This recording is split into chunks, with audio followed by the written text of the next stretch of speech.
नमस्कार. गृहस्वाद चॅनलमध्ये सगळ्यांचं स्वागत. आज आप्पे करण्याचा मूड होता, आप्पे खाण्याचा मूड होता सगळ्यांचा, तर मी इथे आप्पे करत आहे. आपल्या नेहमीच्या इडली डोशाच्या पिठामध्ये थोडेसे घरात होते ते व्हेजिटेबल्स भाज्या मी टाकते. इथे थोडं कांदा बारीक चिरून, गाजर थोडं किसून, थोडी कोथिंबीर, थोडं मीठ असं सगळं टाकून हे पीठ मी चांगलं हलवून घेते, म्हणजे ह्या भाज्या मिक्स होतील पिठात चांगल्या. आप्पे पात्र एकीकडे मी तापवायला ठेवलेलं आहे गॅसवर. आता या भाज्या मिक्स केलेलं पीठ मी थोडं थोडं आप्पे पात्रात सोडणार आहे.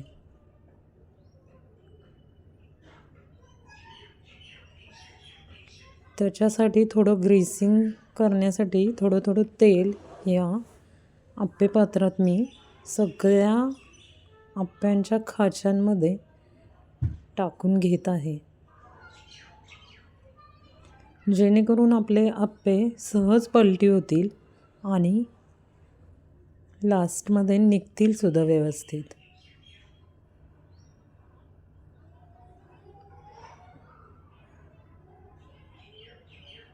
हे सगळे तेल टाकून झाल्यानंतर ह्यात मी पीठ सोडणार आहे थोडं थोडं. तवा तापलाय का चेक करते. आप्प्यांचं पीठ चिकटू नये म्हणून मी तेल सगळीकडे चांगले व्यवस्थित साच्यात लावून घेते, जेणेकरून आप्पे चिकटणार नाहीत.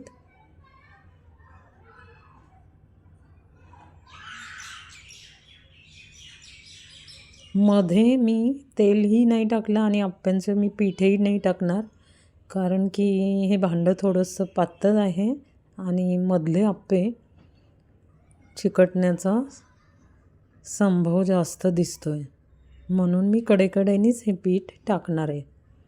मध्ये जास्त उष्णता लागत असल्यामुळे मधले आप्पे लवकर करपतील, म्हणून कडेनी आधी टाकते आणि मी मध्ये टाकणारच नाही आहे.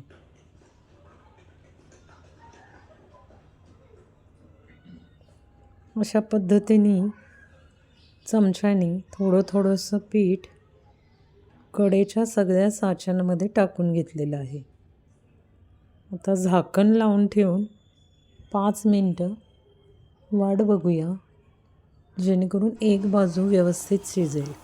5 मिनटं झालेली आहेत. आता हेच पलटी करून घेणार आहे मी आप्पे. एका बाजूने अगदी व्यवस्थित सोनेरी रंगावरती आलेले आहेत आप्पे आणि ती बाजूसुद्धा छान शिजलेली आहे, क्रिस्पी झालेली आहे. छान दिसत आहेत सगळे आप्पे आणि पटकन पलटी होत आहेत. व्यवस्थित हे फुगलेले आहेत, टम्म झालेत, गोल गुबगुबीत झालेत आणि लवकरच पलटी होत आहेत. आता अशीच दुसरी साईड पण व्यवस्थित भाजून घेऊया. दुसरी साईड पण 5 मिनटं भाजून झालेली आहे. आता मी काढून घेत आहे प्लेटमध्ये. सगळे आप्पे अगदी व्यवस्थित गुबगुबीत, सॉफ्ट, फ्लफी आणि कुरकुरीत झालेले आहेत आणि कलरही त्यांचा छान आलेला आहे. व्यवस्थित निघालेत सगळे आप्पे.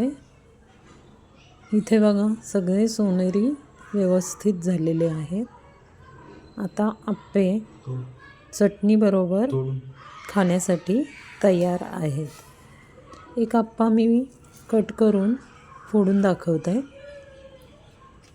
बघा आतपर्यंत व्यवस्थित शिजलेला आहे. दुसरी बॅच पण मी अशीच टाकून घेत आहे आणि ती सुद्धा 5 मिनटासाठी गॅसवर ठेवणार आहे, जेणेकरून हे दुसरी बॅचमधले आप्पेसुद्धा व्यवस्थित भाजतील.